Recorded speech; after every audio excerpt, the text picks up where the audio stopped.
Senator Cruz, I want to turn to the silliest story out there, your eligibility for the presidency. On ABC News this weekend, I said that not a single serious legal scholar had said other than that you were eligible. Immediately, they found a professor at Widener University to write for the Washington Post to argue the point. And Lawrence Tribe, you must have given too good of an answer in his class. I think he's just messing with you, Senator. Well, listen, it is not a surprise that liberal Democratic activists, Lawrence Tribe is a liberal Democratic activist. He is a hardcore Hillary Clinton supporter. And suddenly Hillary Clinton supporters are rushing out to support Donald Trump's attacks directed at me. And it starts to make people think, gosh, why are Hillary's strongest supporters trying to prop up Donald Trump? You know, the last couple of elections, we've seen that the Democrats have gotten the candidates they wanted to run against in the general election. And right now, Donald is losing to Hillary by a pretty significant margin in the national polls, and I'm beating Hillary.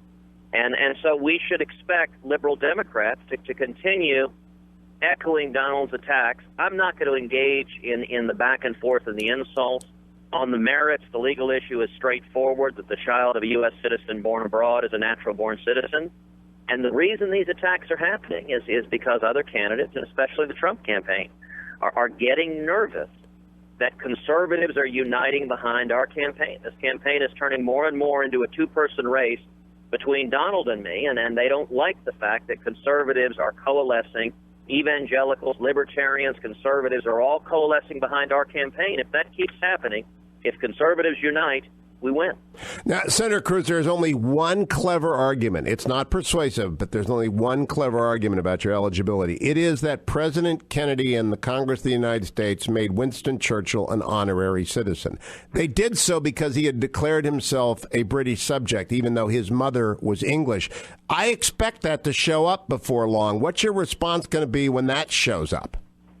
Oh, listen, the simple fact that this question is governed by American law, and in particular, American law at the time did not pass U.S. citizenship on through the mother. It only passed it on through the father when Winston Churchill was passed.